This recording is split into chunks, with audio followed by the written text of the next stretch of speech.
ஓம் சைராம். நல்லது நினைப்போம், நல்லது நடக்கும். 48 நாள் தவத்தில் இன்றைக்கி நம்ம 2வது நாளில் இருக்கோம். நேற்றைய பதிவோட தொடர்ச்சி. எல்லாரும் நம்பிக்கையோடு கலந்துக்கோங்க, எல்லாமே நல்லபடியாகவே நடக்கும். சரி, வாங்க இப்போ நம்ம தொடர்ந்து என்ன நடந்ததுன்னு தெரிஞ்சுக்கலாம். தீபகன் தன் குருவான வேத தர்மரிடம் சென்று அங்கு நடந்தது எல்லாம் சொல்கிறாரு. இந்த மாதிரி ஃபஸ்ட்டு சிவபெருமான் வந்துட்டு போயிட்டாரு, அதுக்கப்புறம் விஷ்ணு பகவான் வந்தார், இந்த மாதிரி வரம் கேட்டார், நான் வேணான்னு சொன்னேன். அப்படி சொல்லியும் அவரோட சந்தோஷத்துக்காக ஒரு வரம் கேட்டார். நான் உங்கள் மேலே எப்போதும் பக்தியோடு இருக்கணும், அதுவும் நாளுக்கு நாள் இந்த குரு பக்தி எனக்கு அதிகமாகிக்கிட்டே போகணும், அந்த மாதிரி ஒரு வரம் கேட்டேன் குருவேன்னு சொல்கிறாரு. இது நடந்தது எல்லாம் சொல்கிறாரு. இதை கேட்ட அந்த குரு மிகவும் மகிழ்ச்சி அடைந்து அந்த சீடனை பார்த்து அந்த குரு சொல்கிறாரு, மகனே, உன் குரு பக்திக்கு மிக்க மகிழ்ச்சி அடைந்தேன். நீ காசியில் சுகமாக வாழ். உனக்கு 9 செல்வங்கள் எல்லா சித்திகளும் வசமாகும். 9 செல்வங்களும் எல்லா சித்திகளும் வசமாகும். எல்லா கல்வி செல்வங்கள் உன்னிடம் வந்தடையும். எல்லா கல்வி செல்வமும் உன்கிட்ட வந்துடும். உன் பெயரை சொல்வதனால் மனிதர்களின் சகல வியாதிகள், அந்த சீடனுக்கு வரம் கொடுக்குறாரு பாருங்க. உன்னோட பெயரை யாரெல்லாம் சொல்கிறாங்களோ அவங்களோட வியாதிகள்லாம் தீர்ந்துடும். அந்த தீபகன்கிற பெயரை சொன்னாலே அனைவரோட மனிதர்களோட வியாதிகளும் நீங்கிடும், துன்பங்கள் போய்விடும். உன்னை பக்தியுடன் துதிப்பவர்களுக்கு எல்லா வளமும் கிடைக்கும் என்று ஆசீர்வதித்து பிரகாசமான உடலை பெற்றார். இதுவரைக்கும் அவர் இந்த நோய்வாய் பெற்றிருந்தார்ல அந்த குரு, தொழுநோயோட பாதிக்கப்பட்டிருந்தார், கண்ணு தெரியாமல் இருந்தார், கை கால் நடக்க முடியாமல் இருந்தார்ல, இந்த மாதிரி ஆசீர்வாதம் கொடுத்ததுக்கு அப்புறம் மீண்டும் பழைய மாதிரி அதை விட பிரகாசமான உடலை பெறுறாரு. அதாவது இந்த குரு ஒரு சோதனை நடத்தியிருக்காரு. இந்த மாதிரிலாம் ஒரு தன்னோட உடலெல்லாம் மாற்றிக்கிட்டு, அதாவது தொழுநோய் வியாதி மாதிரியும், மனநிலை பாதிக்கப்பட்ட மாதிரியும், கை கால்கள் நடக்க முடியாத மாதிரி, கண் தெரியாத மாதிரி, இந்த மாதிரியான ஒரு ரூபம் எடுத்து தன்னோட தன்னோட சீடனான அந்த சீடனோட குரு பக்தியை சோதனை நிகழ்த்தியிருக்காரு. மீண்டும் அவர் தன்னோட பிரகாசமான உடலை அடைகிறாரு. அதாவது இந்த கதையை, இந்த குரு சீடனுக்கு உண்டான கதை, இந்த தெய்வங்கள்லாம் வரம் கேட்டது, இந்த நடந்த நிகழ்ச்சிகள், இந்த கதையெல்லாம் யார் சொல்லிட்டு இருக்கா? பிரம்மதேவன் கலிபுருஷன் சொல்லிட்டு இருக்காரு. கலிகிட்ட சொல்றாரு. இந்த கதையை சொல்லி முடிச்சுட்டு வேத தர்மர், அதாவது இந்த மகரிஷி, இந்த குரு சீடன், இந்த குரு சீடன் எப்படி சேவை செய்ய வேண்டும், முக்தி வேண்டுகிறவர்கள் எப்படி தன் பாவ கர்மாவை அனுபவிக்க வேண்டும் என்று தெரிவிப்பதற்காகவே இப்படி ஒரு ரூபம் எடுத்தார். ஆகையால் கலிபுருஷனே, நீ சத்குரு பக்தனிடம் செல்லாதே. அதனால நீ ஒரு குருவோட பக்தன்கிட்ட, குருவுக்கு சேவை செய்யறவங்கள்ட்ட நீ போகாத அப்படின்னு கலிக்கு கட்டளையிடுறாரு. மற்றும் அவனை துன்புறுத்தாதே. அது மட்டும் இல்லாமல் அவனை துன்புறுத்தாத, அவன் பக்கமே போகாத, அவனுக்கு எந்த ஒரு துன்பமும் கொடுக்காத. கலியுகம் ஆரம்பிக்கிறது, நீ பூலோகத்திற்கு சென்று உன் வேலையை ஆரம்பி அப்படின்னு பிரம்மா ஆசீர்வதிச்சு அனுப்புறாரு. எப்படிப்பட்ட ஆசீர்வாதம் கொடுத்துருக்காரு பாருங்க. நீ குருவுக்கு சேவை செய்கிறவங்க கிட்டேயே போகக்கூடாது, அவனுக்கு நீ எந்த துன்பமும் கொடுக்கக்கூடாது. இப்போ நீ போய் உன் இஷ்டப்படி உன்னோட வேலையை நீ ஆரம்பிப்பா அப்படின்னு இந்த உலகத்துக்கு அனுப்பி வைக்கிறார். வேலையை செய்கிறதுக்கு ஆசீர்வதிச்சு அனுப்பி வைக்கிறார் கலியுக புருஷனை.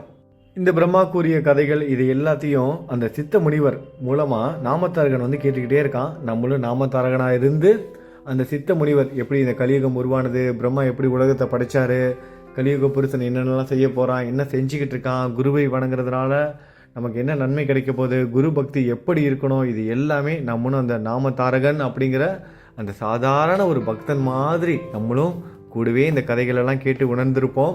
இதையெல்லாம் கேட்ட நாமதாரகனுக்கு எப்படி இருந்திருக்கும்? நம்ம இந்த கதையை நம்ம கேட்கும்போதே இப்படி இருக்குது. சித்த முனிவர் நேரடியாக இந்த கதையை சொல்லும்போது நாமதாரகனுக்கு எப்படி இருந்திருக்கும்? அதனால் ரொம்ப ஈர்க்கப்பட்ட நாமதாரகன் ரொம்ப சந்தோஷம் அடைந்து சித்தமுனிவர்கிட்ட நிறைய விஷயங்கள் கேட்குறான். அதில் முக்கியமானது இந்த பதிவில் நம்ம தெரிஞ்சுக்க போகிறது, தத்தாத்திரேயரோட அவதாரம் எப்படி நிகழ்ந்தது. நம்ம எல்லாம் சொல்கிறோம்ல, மும்மூர்த்திகளும், அதாவது சிவன், பிரம்மா, விஷ்ணு, இந்த 3 தெய்வங்களும் சேர்ந்து ஒரு அவதாரம் எடுத்தாங்க. அந்த அவதாரம் எடுத்தாங்க, அவங்களோட அவதாரம் தான், அவங்களோட குரு பரம்பரையில் தோன்றியதான் நம்மளோட சாயின்னு சொல்கிறோம். நம்ம சாயி மும்மூர்த்திகளோட அவதாரம்னு சொல்கிறோம். அந்த மும்மூர்த்திகளோட அவதாரம் எப்படி நிகழ்ந்தது, அதற்கான தேவை எப்படி வந்தது, மும்மூர்த்திகளும் எப்படி இந்த உலகத்தில் அவதரித்தாங்க, அவதார நோக்கம் என்ன அப்படிங்கிறத தான் இந்த பதிவில் நம்ம பார்க்க போகிறோம். ரொம்ப ரொம்ப இன்ட்ரெஸ்டிங்கான ஒரு பதிவு இது. கண்டிப்பாக நம்ம எல்லாரும் தெரிஞ்சிக்க வேண்டிய ஒரு விஷயம் இது. தத்தாத்திரேயரோட அவதாரம் எப்படி நடந்தது அப்படிங்கிறத தெரிஞ்சுக்க போகிறோம். கலியுகம் எப்படி உருவானது, இதுலேருந்து நம்ம தப்பிக்கணும்னா என்னென்ன செய்யணும் அப்படிங்கிறத நாமதாரகன்ட்ட சொன்ன சித்தமுனிவர் தொடர்ந்து என்ன சொல்கிறாருன்னா, நாமதாரகா, எவன் ஒருவன் மிக்க பக்தியுடனும் சிரத்தையுடனும், அதாவது முழு நம்பிக்கையுடனும் குருவை சேவிக்கிறானோ, குருவுக்கு சேவை செய்கிறானோ, அவனுக்கு சகல தேவதைகளும் வசமாவார்கள். ஆகையால் குரு சேவையில் உன் வாழ்வை கழித்திடு என்று சித்தர் சொல்றாரு. இதெல்லாம் கேட்ட நாமதாரகனுக்கு ரொம்ப சந்தோஷம் அதிகமாகிருச்சு. அவனுக்கு வாழ்க்கையில் ஏதோ பெருசாக சாதிச்சிட்ட மாதிரி, ஒரு முக்கியமான நபரை சந்திச்சிட்ட மாதிரி அவருக்கு சந்தோஷம் அதிகமாகி சித்தமுனிவர்கிட்ட சொல்றாரு, சித்தமுனிவரே, நீங்கள் கூறிய குரு பக்தி மகிமையை கேட்டு நான் ரொம்ப சந்தோஷம் அடைஞ்சிட்டேன். உங்களோட வீடு எங்கே இருக்குது, நீங்கள் எங்கே தங்கியிருக்கீங்கன்னு நாமதாரகன் கேட்கும்போது சித்தமுனிவர் சொல்கிறாரு, எனக்குன்னு வீடு எதுவும் கிடையாதுப்பா, நான் எப்போதும் குரு கூடயே தான் இருப்பேன். இந்த குரு சரித்திரம் புத்தகம் இருக்குப்பா, இதை எப்போதும் நான் பாராயணம் பண்ணிக்கிட்டே இருப்பேன். ஏன் அப்படின்னா, இந்த குரு சரித்திரம் பாராயணம் நம்ம செய்தோம் அப்படின்னா நல் வாழ்வு கிடைக்கும், முக்தியும் பெற வழி கிடைக்கும். யாரெல்லாம் பக்தியோட சிரத்தையோட முழு நம்பிக்கையோட பாராயணம் செய்கிறாங்களோ அவங்களோட பாவங்கள்லாம் தீர்ந்து அவங்க கேட்குற வரம்லாம் கிடைக்கும். குழந்தை இல்லாதவங்களுக்கு குழந்தை வரம், செல்வம் கேட்குறவங்களுக்கு செல்வம், தானியம் கேட்குறவங்களுக்கு தானியம், நீண்ட ஆயுள் கேட்குறவங்களுக்கு ஆயுள், ஞானம் கல்வி கேட்குறவங்களுக்கு கல்வி, கல்யாணம் கேட்பவர்களுக்கு திருமண வாழ்க்கை ஆகியவைகளில் யார் யாருக்கு எது எது தேவையோ அவர்களுக்கு கிடைக்கும். அது மட்டும் இல்லாமப்பா, நோயாளிகள் அவங்களோட நோய்களிலிருந்து விடுபடுவாங்க அப்படிங்கிறதெல்லாம் சொல்கிறாரு. அதனால தான் இந்த குரு சரித்திரத்தை நான் எப்போதும் என் கூடையே வச்சுருப்பேன். எல்லா வளமும் கொடுக்கும் சிந்தாமணிக்கு சமமானது இந்த குரு சரித்திரம். இதை கேட்ட நாமதாரகன் சித்தமுனிவர்கிட்ட சொல்கிறாரு, குருதேவா, நான் ஏதோ புண்ணியம் பண்ணியிருக்கேன் போன பிறவியில், அந்த புண்ணியத்தால் தான் உங்களை நான் பார்க்க முடிஞ்சது. இந்த குரு சரித்திரத்தோட மகிமையை கேட்கும்போது எனக்கு எப்படி இருக்குன்னா, தாகமாக இருக்கிறவனுக்கு தண்ணீர் கிடைச்சாலே வர பிரசாதம், ஆனால் அமிர்தத்தை ஊட்டி விடுறதுக்கு சமமாக இருக்குது இந்த குரு சரித்திரம் கதைகள்லாம் கேட்குறதுக்கு. இதை கேட்கணுன்னு எனக்கு ரொம்ப ஆசையாக இருக்குது. தயவு செய்து என்னோட சந்தேகத்தெல்லாம் தீர்த்து வைங்க குருவே, நீங்கள் தான் எனக்கு குரு சரித்திரத்தை தெரிவிக்கணும் அப்படின்னு கேட்ட உடனே நாமதாரகன் இது கேட்ட உடனே இவருக்கு ரொம்ப சந்தோஷம். ஏன்னா குரு சரித்திர கதைகளை சொல்வதற்கு ஒரு வாய்ப்பு கிடைச்சிருக்குல்ல. அதுவும் இப்படிப்பட்ட ஒரு நபர் ஆர்வமாக வாழ்க்கையில் ரொம்ப கஷ்டப்பட்டு இப்போ குருவை சரணடையணும் அப்படின்னு தேடி வர ஒரு பக்தருக்கு பயனுள்ளதாக அமைய போகுது நம்ம சொல்ல போகிற இந்த குரு சரித்திர கதை அப்படிங்கிறத தெரிஞ்சுக்கிட்ட சித்தமுனிவருக்கு ரொம்ப சந்தோஷம். இதை கேட்ட சித்தமுனிவர் மகிழ்ச்சி அடைந்து நாமதாரகனோட கையை பிடிச்சு கூட்டிட்டு போறாரு. ஸ்ரீ குரு புனிதமாக்கிய புனிதமான அரச மரத்தடிக்கு கூட்டிட்டு போய் அரச மரத்தடியில அவர் பக்கத்துல உட்கார வச்சு சொல்றாரு, உன்னோட அறியாமையினால தான் உனக்கு குருவின் திடமான பக்தி ஏற்படல. உனக்கு அறியாமை இருந்தது, அதனால தான் உன்னோட முன்னோர்கள் பக்தி உள்ளவங்களாக இருந்திருந்தா கூட உனக்கு தீவிரமான பக்தி ஏற்படலை. குருவை முழுமையான நம்பிக்கையுடனும் பக்தியுடனும் சேவிப்பவர்களுக்கு அவரின் கருணை மலை பொழியும். அப்படி சேவிக்கும் பக்தனின் கூடவே இருந்து காப்பாற்றுவதே அவரோட தர்மம். அவர்களின் துயரங்கள் தீர்ந்து வேண்டியது நிறைவேறும். குருவின் கருணை எல்லோர் மீதும் எந்த ஒரு பாகுபாடும் இல்லாம சமமாக பொழியும். எப்படி மழைநீர் மேடுகளில் நிற்காமல் பள்ளங்களில் சேருமோ அதே போல் தம்பம் உள்ளவர்களின், அதாவது வெற்று தம்பம் அடிப்பாங்க, தம்பட்டம் அடிப்பாங்களா, அவங்க கிட்டலாம் இல்லாமல் தூய்மையான பக்தி இருக்கவங்க கிட்ட போய் சேரும். சிந்தாமணி நமக்கு வேண்டியதை மட்டும்தான் கொடுக்கும். ஆனால் குருவின் அருளோ நமக்கு என்ன தேவையோ எது நன்மைகளோ அவை எல்லாம் நாம் கேட்காமலேயே நமக்கு கொடுக்கும். சிந்தாமணி நமக்கு வேண்டியதை மட்டும்தான் கொடுக்கும், நம்ம என்ன கேட்குறோமோ அதை தான் கொடுக்கும். ஆனால் குருவின் ஆசீர்வாதம் அருளோ நமக்கு என்ன தேவையோ அதை நம்ம கேட்காமலே குருவோட ஆசையும் அருளும் கொடுக்கும் அப்படிங்கிறத சொல்றாரு. இப்போதான் நாமதாரகன் ஒரு முக்கியமான ஒரு கேள்வியை சித்தமுனிவர்கிட்ட கேட்குறாரு. தேவா, குருவின் மகிமையை கேட்பதினால் மிக்க மகிழ்ச்சி அடைந்தேன். ஸ்ரீ குரு 3 குணங்கள் கொண்ட தெய்வம் என்று கூறினீர்களே, அவர் ஏன் மனித ரூபத்தில் அவதரிக்க வேண்டும் என்ற காரணத்தை சொல்லுங்க. ஸ்ரீ குரு 3 குணங்கள் கொண்டவர்னு சொன்னீங்க, அவர் ஏன் மனித ரூபத்தில் அவதரிக்க வேண்டிய காரணம் என்ன? கடவுளே 3 குணங்கள் கொண்ட கடவுள் ஒன்றிணைந்து ஒரு மனித ரூபத்தை எடுக்க வேண்டிய காரணத்தை கேட்கிறாரு சித்தமுனிவர்கிட்ட நாமதாரகன். அதற்கு சித்தமுனிவர் மகிழ்ச்சியோட பதில் சொல்ல ஆரம்பிக்கிறாரு. ஸ்ரீ குருவிடம் உனக்கு இப்படியான பக்தி சிரத்தை ஏற்பட்டது நல்லது. நீ கேட்பதற்கு பதில் நான் கூறுகிறேன் கேள். உலகிற்கு மூல காரணமான பகவான் அநேகமாக வேண்டுமென்று நினைத்து அவரின் சக்தி 3 குணங்களாக பிரிந்து அவற்றில் ரஜோகுணம் பிரம்மாவாக அவதரித்து படைப்பு செய்பவராகவும், சத்துவகுணம் விஷ்ணுவாக அவதரித்து காப்பவராகவும், தமோகுணம் ஈசனாக அவதரித்து அழிப்பவராகவும் செயல்பட்டாலும் அவர்கள் வேறாக இல்லாமல் ஒன்றானவர்கள். இந்த 3 தெய்வங்களும் 3 வேலைகளை செய்தாலும் 3 குணங்கள் கொண்டவங்களாக இருந்தாலும் இவங்க வேறு வேறு கிடையாது. 3 பேரும் ஒருவர் தான். இப்ப ஒரு கதையும் சொல்ல ஆரம்பிக்கிறாரு. எதனால விஷ்ணு பரமாத்மா இவ்வளவு அவதாரம் எடுத்தார், எவ்வளவு அவதாரம் எடுத்திருக்காரு, இந்த மாதிரி நிறைய அவதாரம் எடுத்ததுக்கான காரணம் என்ன அப்படிங்கிறதையும் இப்ப சொல்ல போறாரு. ஒரு சமயத்துல சூரிய வம்சத்தில் அம்பரீசர் என்ற ஒரு முனிவர் வாழ்ந்தார். ஒரு முனிவர், அம்பரீசருங்கிற ஒரு முனிவர் இருக்காரு. அவர் இருக்கிற இடத்துக்கு அதிதியா, அதாவது விருந்தாளியா ஒரு மகரிஷி வராரு, துர்வாச மகரிஷி. அவரு தன்னோட சீடர்களோட வராரு. அவர் வர நேரம் அம்பரீசர் ஏகாதேசி விரதம் இருந்துகிட்டு இருக்காரு. இந்த ஏகாதேசி விரதம் இருக்கிறவங்களுக்கு நல்லா தெரிஞ்சிருக்கும். இந்த துவாதேசி அன்னைக்கு சரியான நேரத்துல சாப்பாடு சாப்பிட்டு அந்த விரதத்தை முடிக்கணும். அந்த மாதிரியான நேரத்துல இவர் வராரு. துவாதேசி அந்த டைம் முடிய போகுது. விரதம் சாப்பிடாம பூஜைகள் செய்யறது, வழிபாடு செய்யறது, இது எல்லாம் செய்தாலும் கூட அந்த விரதத்தை முடிக்கிற நேரமும் ரொம்ப முக்கியம். சரியான நேரத்துல கடவுளுக்கு நைவேத்தியம் படைத்து உணவு உட்கொள்ளணும். அந்த விரதத்தை முடிக்கணும். அப்பதான் அவங்க அந்த விரதம் இருந்ததுக்கான முழு பலனும் கிடைக்கும். சரியா அந்த விரதம் முடிகிற நேரத்துல வந்துடுறாரு துர்வாச முனிவர் மகரிஷி. துர்வாச மகரிஷி வராரு. அவர் கொஞ்ச நேரத்துல அந்த துவாதசி திதி முடிய போகுது. அதனால இவர் என்ன பண்றாரு, அம்பரீசர், விரதம் முடிக்கிற டைம் ஆகிருச்சு, நீங்க நதிக்கரைக்கு போய் உங்களோட அனுஷ்டானத்தெல்லாம் முடித்து கொண்டு நீங்க சீக்கிரமா வாங்க அப்படின்னு பயபக்தியோட சொல்றாரு. பயந்து போய் தான் சொல்றாரு. ஏன்னா நல்லா கவனிச்சுக்கணும். அதிதிகள், அதுவும் மகரிஷியெல்லாம் வந்துட்டாங்கன்னா நல்லா கவனிச்சுக்கணும். இவருக்கு கொஞ்சம் பயமும் கூட. நம்மளோட உபசரிப்பு ஏதாவது சரியில்லாம போயிடுச்சு, ஏதாவது தவறு நடந்துருச்சுன்னா பாவம் சேரும் அப்படிங்கிற பயத்தோடய அவரை வணங்கி அவருக்கு காலில் விழுந்து நமஸ்காரம்லாம் செலுத்தி, நீங்க நதிக்கரைக்கு போயிட்டு குளிச்சுட்டு உங்க வேலையெல்லாம் முடிச்சுட்டு சீக்கிரமா வாங்க, உணவு சாப்பிடலாம், விரதத்தை முடிக்கலாம் அப்படின்னு சொல்றாரு. துர்வாச முனிவரும் துர்வாச மகரிஷியும் என்ன பண்றாரு, நதிக்கரைக்கு போறாரு. ஆனா திரும்பி வரல. ரொம்ப லேட் ஆகிட்டே இருக்கு. துவாதசி திதி முடிவடைகிற நேரம் நெருங்கிருச்சு. இவருக்கு என்ன செய்யறதுன்னு தெரியல அம்பரீசருக்கு. இவரை வராம நம்ம சாப்பிட்றவும் கூடாது. அதாவது அந்த மகரிஷி, துர்வாச மகரிஷி வரதுக்கு முன்னாடி சாப்பிட்றவும் கூடாது. ஏன்னா அதிதிகளை விருந்தோம்பல் செய்யாம நம்ம சாப்பிடக்கூடாது. அவங்களுக்கு உணவு கொடுத்தாகணும். அதுவும் மகரிஷியே அதிதியா வந்திருக்காரு. இப்படிப்பட்ட ஒரு நேரம், அதுல இந்த விரதம் வேற முடிகிற டைம் வந்துருச்சு, துவாதசி திதி வேற முடிகிற நேரம் வந்துருச்சு. என்ன பண்றதுன்னு தெரியல. லேட் ஆகிருச்சு. அந்த டைமுக்குள்ள விரதத்தை முடிக்கலன்னா இந்த ஏகாதசி விரதம் இருந்து அந்த பலன் கிடைக்காம போயிடும். என்ன பண்றதுன்னு தெரியாம வர நேரம் ஆயிடுச்சு. டைம் முடிய போகுது. கடைசி கட்டத்தில் இருக்கு. ஒரு சில வினாடிகள் மட்டும்தான் இருக்கு. இதனால அவர் என்ன பண்றாரு, ஒரு டம்ளர் தண்ணியை மட்டும் குடிச்சிடறாரு. கரெக்டா இவர் தண்ணியை குடிக்கிற அந்த நேரம் துர்வாச மகரிஷி வந்துடுறாரு. பார்த்த உடனே அவருக்கு கோவம் வந்துருச்சு. துர்வாச மகரிஷி அம்பரீசரை பார்த்து கேட்கிறாரு, நான் வரத்துக்கு முன்னாடி நீ எப்படி உன்னோட விரதத்தை முடிச்ச? இந்த தண்ணீரை குடிச்சது கூட விரதத்தை முடிச்சதுக்கு சமமா?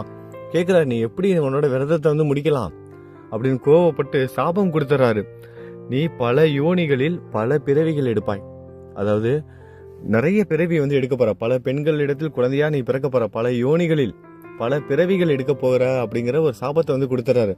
ரொம்ப மிகப்பெரிய ஒரு கடுமையான ஒரு சாபம் இது.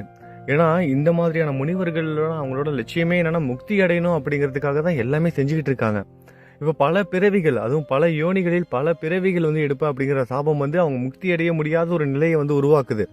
அதனால இவருக்கு என்ன செய்யறதுன்னு தெரியாம பயந்து போய் அவர் வணங்குற தெய்வமான ஸ்ரீ ஹரியிடம், அதாவது விஷ்ணு பகவானிடம் சரணடைந்து பிரார்த்தனை பண்றாரு. அந்த நேரத்துல விஷ்ணு பகவான் அந்த இடத்துல தோன்றி துர்வாச முனிவர்கிட்ட பேசுறாரு. துர்வாச முனிவரே, நீங்க இந்த சாபம் கொடுத்துட்டீங்க, அதை என்னோட பக்தனால ஏத்துக்க முடியாது, அவனால அனுபவிக்க முடியாது, இதை நான் ஏத்துக்கவும் மாட்டேன். ஆனா நீங்க சாபம் கொடுத்துட்டீங்க, அதை திரும்ப பெறவும் முடியாது, அதுவும் எனக்கு தெரியும். அதனால என்னோட பக்தனுக்கு நீங்க கொடுத்த சாபத்தை நான் ஏத்துக்கிறேன், அதை நான் அனுபவிக்கிறேன், அதை நீங்க ஏத்துக்கோங்க அப்படிங்கிற மாதிரி துர்வாச முனிவர்கிட்ட விஷ்ணு பகவானே இறங்கி பேசுறாரு. இதை கேட்ட துர்வாச முனிவருக்கும் ஒரு யோசனை வருது. என்னன்னா, கடவுள் அப்போ நிறைய அவதாரம், நிறைய பிறவிகள் எடுத்தார்னா அதனால இந்த உலகத்தில் நிறைய நல்ல விஷயங்கள் நடக்கும், நிறைய நன்மைகள் நடக்கும் அப்படிங்கிறத புரிஞ்சுக்கிட்டு அவர் சம்மதிக்கிறாரு. விஷ்ணு பகவான் அந்த ஒரு சாபத்தால் தான் இப்படி நிறைய அவதாரம் வந்து எடுத்திருக்காராம். எவ்வளோ அவதாரம் எடுத்திருக்காரு, அதுக்கான காரணம் இதுவும் ஒரு காரணமாக சொல்கிறாங்க. அந்த சாபத்தால் தான் விஷ்ணு பகவான் நிறைய அவதாரம் எடுத்தார். கிருஷ்ண பரமாத்மா அவதாரம் வரைக்கும் அவர் எடுத்ததுக்கான காரணம் இந்த சாபமும் ஒரு காரணம். சரிங்களா? இப்போ இந்த தத்தாத்திரேயரோட அவதாரம், அதாவது தத்தாத்திரேயர் வந்து பார்த்தீங்கன்னா அப்படின்னா விஷ்ணு, சிவன், பிரம்மா இந்த 3 தெய்வங்களும் அவதாரம் எடுக்கணும். அப்போ விஷ்ணு பகவான் அவதாரம் எடுப்பதற்கு இதுவும் ஒரு காரணமாகுது. இப்போ இந்த 3 தெய்வங்களும் எப்படி அவதாரம் எடுத்தாங்க, அதுவும் ஒன்றா இணைந்து ஒரு அவதாரம் எப்படி நடந்தது அப்படிங்கிறதான் தெரிஞ்சுக்க போகிறோம். இதை கேட்ட நாமதாரகன் சித்தர் யோகியிடம் வந்து கேட்குறாரு, சித்தமுனிவர்கிட்ட கேட்குறாரு, ஸ்ரீ ஹரியின் அவதாரங்களில் முக்கியமான என்றும் மறையாத அவதாரமான தத்தாத்திரேயர் பற்றி தெரிந்து கொள்ள மிக மிக ஆவலாக இருக்கிறது, அதை கூறுங்கள் அப்படின்னு கேட்குறாரு. நம்மள மாதிரி ஆர்வமாக இருக்காரு, எப்படி ஸ்ரீ ஹரி வந்து சிவனோடையும் பிரம்மாவோடையும் சேர்ந்து இப்படி ஒரு அவதாரம் எடுத்தார், அதை சொல்லுங்க அப்படின்னு கேட்குறாரு. அப்போ இவர் சொல்ல ஆரம்பிக்கிறாரு. முன்பு 4 யுகங்கள் முடிந்த பிறகு உலகமே நீரால் சூழ்ந்து கொண்டு இருக்கையில் அதில் ஸ்ரீ ஹரி உதித்தார்.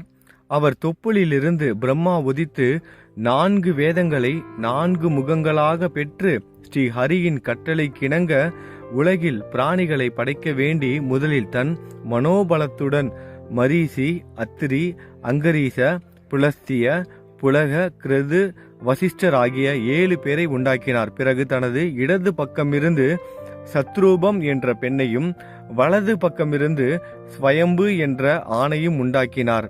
அவர்களுக்கு தேவஹதி என்ற பெண் பிறந்தால் இந்த தேவஹதியை கர்மதர் என்ற பிரஜாபதிக்கு கொடுத்து கல்யாணம் செய்தார். ரொம்ப ஒரு முக்கியமான ஒரு கட்டத்துக்கு வந்துட்டோம். இந்த அனுஷ்யா தேவி ரொம்ப பதிவிரதியான தன்மை கொண்டவங்க. அதாவது தன்னோட அந்த கணவன் அத்திரி மகரிஷி இருக்கார்ல, அவருக்கு வந்து சேவை செய்வது தான் வந்து இவங்களுக்கு முழு நேர வேலையும். அப்படிப்பட்ட அந்த பத்தினி அவங்களோட பதிவிரத தன்மை எதற்கு சமம்னா, கடினமான மலைகள், பூமியின் கற்கள் அவளின் கால்கள் கீழே மிக மென்மையாகிரும். கடினமான கற்கள் கூட, மலைகள் கூட அந்த பெண்மணி, அதாவது இந்த அனுஷ்யா கால் வைத்தாங்கன்னா அவங்க பாதத்தை குத்தாம மலர்கள் மாதிரி மாறி மென்மையாகிருமா. சூரிய பகவான் மற்றும் அக்னியும் அவளிடம் தங்களின் வெப்பத்தை தணித்து குளிராக இருந்தார்கள். காற்றானது தன் வேகத்தை குறைத்து கொண்டு மெல்ல வீசியது. இதை பார்த்த தேவர்கள் எல்லாம் பயந்து போறாங்க. ஏன்னா இயற்கையோட தன்மையே மாறி போகுது. சூரியன், அக்னி, வாயு இவர்கள் எல்லாம் அவளின் மகிமைக்கு, அதாவது அனுஷ்யாவோட பதிவிரத தன்மைக்கு பயந்து தங்களின் தன்மையை குறைத்து கொண்டு செல்கிறார்கள். சூரியன்னா அதோட சக்தியவே குறைச்சிக்குது. பூமி மேல நம்ம சூரிய வெப்பத்தை வந்து விட்டோம் அப்படின்னா அனுஷ்யா அதனால பாதிக்கப்படுவாங்கன்னு சூரியனே தன்னோட தன்மையை மாத்திக்கிட்டா என்ன ஆகும்? அதே மாதிரி தான் அக்னியா இருக்கட்டும், வாயுவா இருக்கட்டும், காத்தா இருக்கட்டும், எல்லாமே அவங்களோட தன்மையெல்லாம் மாத்திக்கிறாங்க. அது மட்டும் இல்லாம தேவர்களுக்கும் பயம் வந்துருச்சு. இந்த பதிவிரத தன்மையால நம்மளும் அவங்களுக்கு பணிவிடை செய்யற மாதிரி ஆயிருமோ, நம்மளும் அவங்களுக்கு வந்து இந்த பதிவிரத தன்மைக்கு பயப்படுற மாதிரி ஒரு சூழ்நிலை உருவாகுதே அப்படின்னு அவங்க பயந்து போய் வேண்டிக்கிறாங்க கடவுள்கிட்ட. ஏதாவது ஒரு குந்தகம் ஏற்படுத்துங்க அப்படின்னு மும்மூர்த்திகளை பார்த்து வேண்டிக்கிறாங்க. இதை கேட்ட மும்மூர்த்திகள், அதாவது விஷ்ணு, சிவன், பிரம்மா இந்த 3 கடவுள்களும், அவள் என்ன அவ்வளவு பெரிய பதிவிரதையா? நாங்கள் சென்று அவளின் பதிவிரத மகிமைக்கு குந்தகம் செய்ய முயற்சிப்போம். அந்த பதிவிரத தன்மையை நாங்கள் வந்து ஏதாவது ஒரு களங்கம் உண்டாக்க முயற்சிக்கிறோம். நீங்கள் எல்லாம் என்ன இப்படி என்னமோ ரொம்ப பில்டப் பண்ணுறீங்க, ஆஹா ஓஹோன்னு சொல்கிறீங்க. அந்த அளவுக்கு என்ன பதிவிரத தன்மையோடையா இருக்காங்க? இயற்கையே சூரியனே வந்து வெப்பத்தை குறைச்சிக்குது, காற்று வீச மாட்டேங்குது, அது இதுன்னு சொல்கிறீங்க. நாங்களே நேரில் போய் பார்க்குறோம், ஏதாவது பண்ணுறோம் அப்படின்னு சொல்கிறாங்க. அது யார்? சிவன், விஷ்ணு, பிரம்மா இந்த 3 கடவுள்களும் தேவர்களை பார்த்து நாங்கள் இருக்கோம், பயப்படாதீங்க, நாங்கள் போய் ஏதாவது செய்கிறோம் அப்படின்னு சொல்லிட்டு வீர வேஷம்லாம் போட்டுட்டு என்ன பண்ணுறாங்க, வீர வார்த்தைகள்லாம் பேசிட்டு அவங்க பாட்டு கிளம்பி போகிறாங்க. தேவர்களும் ஏதாவது நடக்கும் அப்படின்னு நம்புகிறாங்க. ஏன்னா 3 தெய்வங்களும் சேர்ந்து வராங்களே பாருங்க, ஒரு பெண்ணோட பதிவிரத தன்மையை வந்து கெடுக்கிறதுக்காக 3 தெய்வங்களும் சேர்ந்து வராங்க. இப்போ என்ன நடக்க போகுதுன்னா, யாருமே நினச்சி பார்க்க முடியாத ஒரு விஷயம் வந்து நடக்கும். என்னன்னா, நாங்கள் சென்று அவளின் பதிவிரத மகிமைக்கு குந்தகம் செய்ய முயற்சிப்போம் என்று கூறி இந்த 3 தெய்வங்களும் என்ன பண்றாங்க, மாறு வேடத்துல போறாங்க. ஒரு முனிவர்களாக இந்த 3 தெய்வங்களும், சிவன், பிரம்மா, விஷ்ணு இந்த 3 தெய்வங்களும் முனிவர்களாக மாறு வேடத்தில் அத்திரி மகரிஷி நதிக்கரைக்கு போன நேரத்துல என்ன பண்றாங்க, விருந்தினரா வந்து அவங்களோட வீட்டுக்கு போறாங்க. அந்த ஆசிரமத்துக்கு, அந்த முனிவர் தங்கியிருக்க இடத்துக்கு போறாங்க. அப்ப அத்திரி மகரிஷியோட மனைவி, அந்த பதிவிரத தன்மை, அந்த பத்தினி அம்மா இருக்காங்க, அனுஷ்யா இருக்காங்க. அவங்கள பார்த்து அந்த முனிவர்கள்லாம் கேட்குறாங்க. அதை மாறு வேஷத்தில் வந்திருக்காங்க சிவன், பிரம்மா, விஷ்ணு. அம்மா, நாங்கள் பசியுடன் உங்கள் ஆசிரமத்துக்கு வந்திருக்கோம், எங்களுக்கு சாப்பாடு கொடுங்க அப்படின்னு கேட்குறாங்க. விருந்தினர்களை தெய்வமாக நினைக்கும் அந்த அம்மையார் அவர்களை உள்ளே அழைத்து வணங்கி பாத பூஜை செய்து சந்தனம் பூக்களால் பூஜை செய்து தகுந்த ஆசனத்தில் அமர செய்து, ஐயா, நீங்கள் அனுஷ்டானம் செய்து கொள்ளுங்கள், அதற்குள் நதிக்கரைக்கு சென்ற மகரிஷி வந்து விடுவார், எல்லோருமாக சேர்ந்து சாப்பிடலாம், என்னோட கணவர் வந்துருவாரு, மகரிஷி வந்துருவாரு, நதிக்கரைக்கு தான் போயிருக்காரு, நீங்க உட்காருங்க அப்படின்னு பூஜையெல்லாம் பண்றாங்க. பாத பூஜை பண்றாங்க, மலர்களால் பூஜை பண்றாங்க, தகுந்த ஆசனம் போட்டு அவங்கள சேர்லாம் போட்டு உட்கார வச்சு என்ன பண்றாங்க, மரியாதையாக கவனிச்சுக்கிறாங்க. கொஞ்சம் இருங்க, வந்துருவாங்க, நீங்க உங்களோட வேலைகள்லாம் பார்த்துக்கிட்டு இருங்க, அதுக்குள்ள என்னோட கணவர் மகரிஷி வந்துருவாரு, ஆத்தங்கரைக்கு தான் போயிருக்காரு, நதிக்கரைக்கு போயிருக்காரு, வந்துருவாரு, வந்தவுடனே நம்ம எல்லாரும் சேர்ந்து சாப்பிடலாம் அப்படின்னு சொல்றாங்க, அவரோட சேர்ந்து சாப்பிடுங்க அப்படின்னு.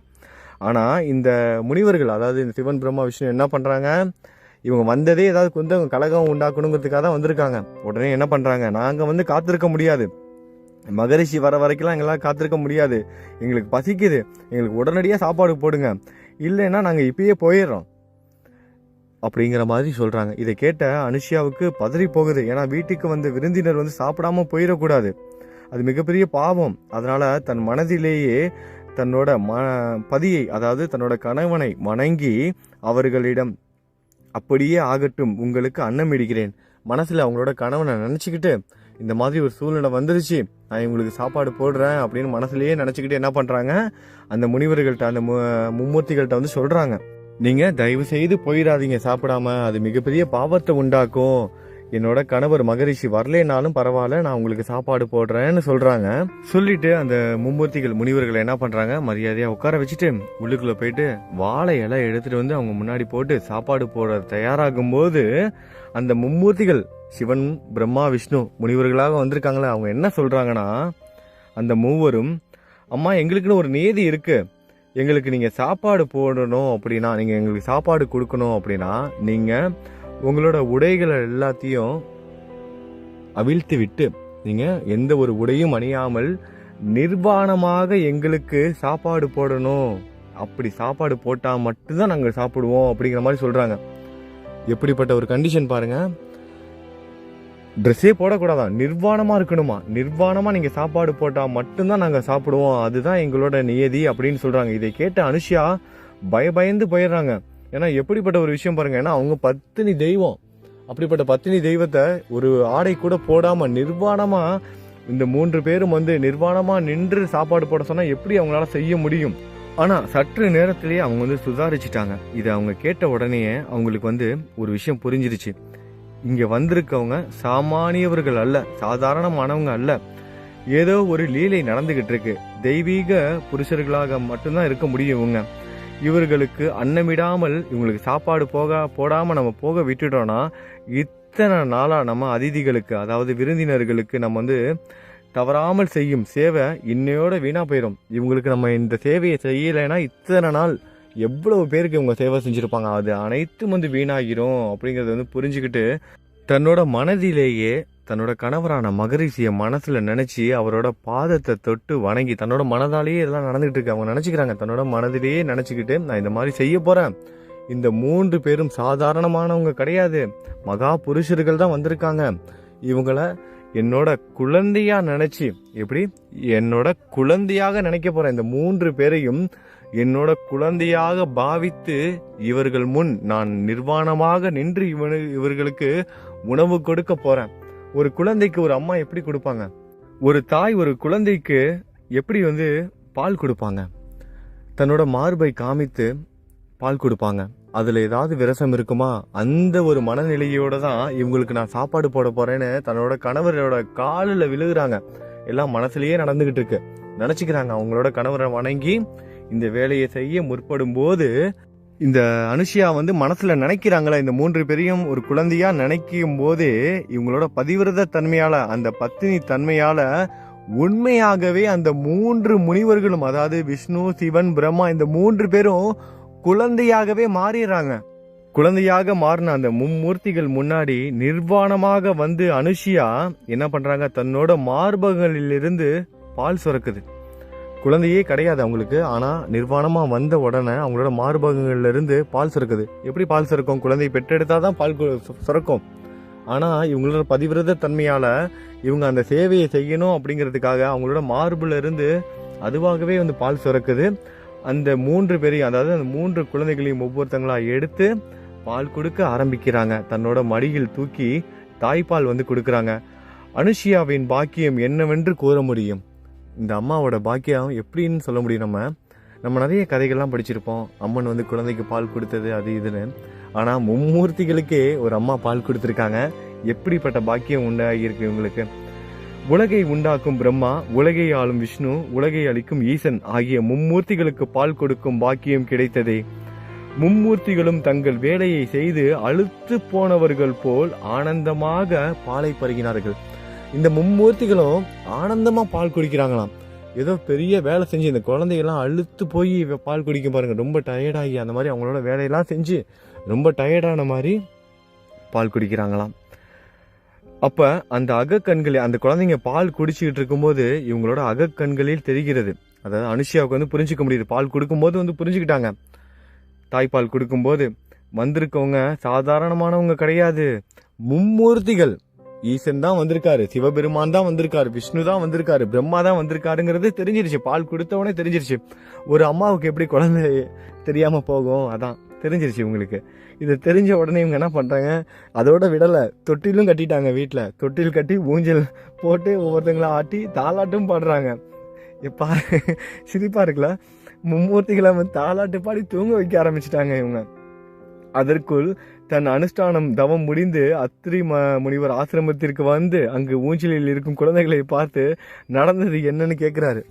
3 குழந்தைங்க தொட்டில படுத்திருக்கு. 3 குழந்தைங்களையும் ஆட்டி விட்டுக்கிட்டே அனுஷியாமா என்ன பண்றாங்க, தாலாட்டு பாடிக்கிட்டு இருக்காங்க. இவர் வந்து பார்த்தோன்னே என்னடா நம்ம வீட்டுக்குள்ள 3 குழந்தை இருக்கு அப்படின்னு இவர் கேட்கிறாரு. நடந்ததை எல்லாம் முனிவரிடம் கூறினாள் அனுஷியா. அத்திரி முனிவரும் அவரும் வந்து சாதாரணமானவர் கிடையாது. அவரும் தன்னோட யோக பலத்தால வந்து தெரிஞ்சுக்கிறாரு. வந்தவங்க எல்லாமே வந்து மும்மூர்த்திகள் தான் வந்திருக்க. 3 பேரும் ஈசன், பிரம்மா, விஷ்ணு, இந்த 3 பேர் தான் வந்திருக்காங்க அப்படின்னு தெரிஞ்சுக்கிட்டு அவரு அவங்கள வணங்கி துதிக்கிறாரு, துதித்து பாடுறாரு. கடவுளே தொட்டில வந்து படுத்திருந்தா எப்படி இருக்கும்? அவர் வந்து அப்படியே மெய் மறந்து போய் பாட ஆரம்பிச்சாரு. பிரம்மா, உலகில் உயிரினங்களை உண்டாக்கி அழுத்து போய் தூங்க வேண்டும் என்று நினைத்து இங்கு வந்து தூங்குகிறீர்களா? ஓ பரம்பொருளான மகாவிஷ்ணு பிரபுவே, உலகை ஆளும் நீங்கள் எங்கள் ஆசிரமத்தில் வந்து ஊஞ்சலில் அமர்ந்து எங்களை மகிழ்விக்க நினைத்தீர்களா? ஒரே சக்தியாக உதித்து மும்மூர்த்திகளாக மாறி உலகின் பிராணிகளை தங்களில் லயித்து கொள்ளும் ஈசனே, நீங்களும் இங்கு வந்து எங்களின் விருந்தோம்பலை பெற்று எங்களை மகிழ்விக்க வந்து நாங்கள் செய்தது பாக்கியம் அல்லவா அப்படின்னு அவங்களுக்கு வந்து புகழ்ந்து பாடுறாரு. 3 தெய்வங்களையும். உங்களுக்காக தவம் செய்யும் எல்லோரையும் விட்டுவிட்டு எதுவும் கேட்காமல் இருக்கும் எங்களுக்கு தங்களின் தரிசன பாக்கியம் கிடைக்க பெற்றதற்கு நாங்க என்ன புண்ணிய செய்தோம் அப்படின்னு பூரிச்சு போய் அவர் பாட்டு இறைவனை புகழ்ந்து பாடிக்கிட்டே இருக்காரு. இதை கேட்ட மும்மூர்த்திகள் பாலகர்கள் ரூபங்களை விட்டு நிஜ ரூபங்களோட அவங்க முன்னாடி தோன்றுறாங்க. இப்பதான் என்ன பண்றாங்க, 3 பேரும் வந்து தங்களோட சுய ரூபத்தை காமிக்கிறாங்க. மும்மூர்த்திகளும் அத்திரி மகரிஷி கிட்ட சொல்றாங்க, உங்கள் மனைவி மகா பத்தினி அனுஷியா மாதாவின் பதிவிரதா மகிமையை சோதிக்க வேண்டுமென்று வந்து அவளின் பதிவிரதா மகிமையினால் நாங்கள் பாலகர்களாக, அதாவது குழந்தையா மாறிட்டோம். அவளை சோதிக்கிறதுக்காக வந்தோம். ஆனா எங்களுக்கே ஒரு சோதனையா முடிஞ்சு நாங்க வந்து குழந்தையாவே மாறிட்டோம். அவளின் அமுதமான பாலை பருகி ஆனந்தமடைந்தோம். ஆகையால் உங்களுக்கு என்ன வரம் வேண்டுமோ கேளுங்கள் அப்படின்னு சொல்றாங்க. பாருங்க, அவங்களோட கற்புத்தன்மைக்கு, பதிவிரதா தன்மைக்கு குந்தகம் விளைவிக்கிறதுக்காக வந்தவங்க குழந்தையாவே மாறி இப்ப என்ன பண்றாங்க, உங்களுக்கு என்ன வரம் வேணுமோ கேளுங்கன்னு சொல்றாங்க. மும்மூர்த்திகளும், ஒரு தெய்வம் இல்ல, 2 தெய்வம் இல்ல, 3 தெய்வமும் சேர்ந்து வந்துட்டாங்க. உடனே அந்த அம்மையார், அதாவது அனுஷியா கேட்குறாங்க, நீங்கள் என் குழந்தைகளாக மாறி என் பாலை வந்து அருந்தினீர்கள், என் பாலை வந்து குடிச்சிட்டீங்க, நீங்கள் குழந்தைகளாக மாறி அது அப்படியே உண்மையாகவே ஆகணும். நீங்கள் எப்படி இப்போ வந்து குழந்தையாக மாறி என்கிட்ட வந்து பால் குடிச்சிங்க, அது அப்படியே உண்மையாகவே ஆகணும். அப்படின்னா என்ன கேட்குறாங்க, நீங்களே இந்த மும்மூர்த்திகளே எங்களுக்கு வந்து குழந்தையாக வந்து பிறக்கணும் அப்படிங்கிற ஒரு வரம் கேட்குறாங்க. எப்படிப்பட்ட வரத்தை கேட்டிருக்காங்க பாருங்க. அப்பொழுது இந்த மும்மூர்த்திகளும் புரிஞ்சுக்கிறாங்க. இந்த அம்மையார், அதாவது இந்த அனுஷியா இந்த உலகத்தோட நலம் வேண்டி அற்புதமான வரத்தை வந்து கேட்டிருக்காங்க. அதை புரிஞ்சுக்கிட்ட இந்த மும்மூர்த்திகளும் என்ன பண்றாங்க, அப்படியே ஆகட்டும் அப்படின்னு கூறி பிரம்மா தன் அம்சமான சந்திரன் என்ற குழந்தையும், மகாவிஷ்ணு தத்தர் என்ற குழந்தையும், பரமசிவன் துர்வாசர் என்ற குழந்தையும் கொடுத்து நாங்கள் இவர்களை உங்களுக்கு தத்தமாக்குகிறோம் என்று கூறி ஆசீர்வதித்து சென்றார்கள். இந்த மாதிரி 3 குழந்தைய கொடுத்துட்டாங்க. 3 பேரோட அம்சமும் பொருந்திய ஒரு குழந்தைய கொடுத்துட்டாங்க. சில நாட்களுக்கு பிறகு பிரம்மாவின் அம்சமான சந்திரனும் பரமசிவனின் அம்சமான துர்வாசரும் தங்களின் அம்சங்களை தத்தாத்திரேயரிடம் இணைத்து விட்டு சென்று விட்டார்கள். அதாவது விஷ்ணுவோட அம்சமான தத்தர்கிட்ட என்ன பண்றாங்க, இந்த மற்ற 2 குழந்தைகளும் அவங்களோட அம்சத்தை இணைச்சிடறாங்க. அன்று முதல் தத்தாத்திரேயர் மும்மூர்த்திகளின் அம்சங்களை பெற்று அவர்களின் ரூபங்களுடன் குருவின் பாரம்பரியத்தை ஆரம்பித்தார். மகாவிஷ்ணு எடுத்த அவதாரங்களான மத்தியச, வராக, ராமகிருஷ்ண முதலானவை தாங்கள் அவதாரம் எடுப்பதற்கு காரணமான பணியை முடித்தவுடன் தங்களின் உடல்களை துறந்துவிட்டு வைகுண்டத்திற்கு சென்றார்கள். விஷ்ணுவோட மற்ற எல்லா அவதாரங்களும் அவங்களோட வேலையெல்லாம் முடிச்சதுக்கு அப்புறம் வைகுண்டத்துக்கு போயிட்டாங்க. ஆனால் தத்தாத்திரேயர் அப்படி அல்லாமல் இவ்வுலகம் இருக்கும் வரையில் பூமியில் இருந்து கொண்டு தன்னை நாடி வரும் தன் பக்தர்களை காப்பாற்றி கொண்டிருக்கிறார். விஷ்ணு பகவானோட எல்லா அவதாரமும் அவங்களோட வேலை முடிஞ்சவொடனே வைகுண்டத்துக்கு போயிடுவாங்க. ஆனா தத்தாத்திரேயர் அவதாரம் மட்டும் அப்படி இல்லை. அந்த உலகம் இயங்கும் வரைக்கும் அடுத்தடுத்த அவதாரம் எடுத்து மக்களை காத்தருளிக்கிட்டே இருப்பாங்களாம். அப்படிப்பட்ட அவதாரத்துல தான் நம்மளோட சாயும் ஒருத்தர். அவர் இன்னும் பல ரூபங்களாக இவ்வுலகில் தோன்றிக் கொண்டு இருக்கிறார். பிற யுகங்களில் யாகம், தவம் முதலியவை செய்து பெறக்கூடிய புண்ணியமும் மோட்சமும் கலியுகத்தில் குருவை வணங்கி ஆராதனை செய்வதாலேயே நமக்கு கிடைக்க பெற்றது சந்தோஷமானது. ஒவ்வொரு யுகத்துல தவம், யோகம் அது இதுன்னு செய்யணும். ஆனா இந்த கலியுகத்துல குருவை வணங்கினா மட்டுமே போதும், குருவை ஆராதனை செய்தாலே போதும், நமக்கு நன்மை கிடைக்கும். அது நமக்கு சந்தோஷமான விஷயம்.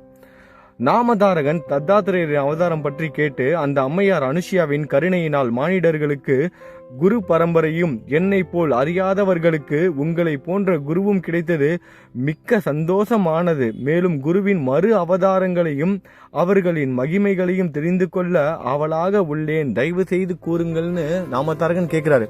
இப்ப குரு பரம்பரையோட தொடக்கம் தத்தாத்திரேயரோட அவதாரத்தை நாமதாரகன் கேட்டாரு. நாமதாரகனாக இருந்து நம்மளும் கேட்டுட்டோம். அதுக்கப்புறம் அடுத்தடுத்த அவதாரங்கள் எப்படி நிகழ்ந்ததுங்கிறத நாமதாரகன் கேட்கிறாரு. நம்மளும் நாமதாரகனாக இருந்து தத்தாத்திரேயரோட அடுத்த அவதாரம் என்ன, அது எப்படி நடந்தது அப்படிங்கிறத நம்ம நாளைக்கு, அதாவது நம்ம 48 நாள் தவத்துல 3வது நாள்ல நம்ம கேட்க போறோம். நல்லது நினைப்போம், நல்லது நடக்கும். ஓம் சாய்ராம்.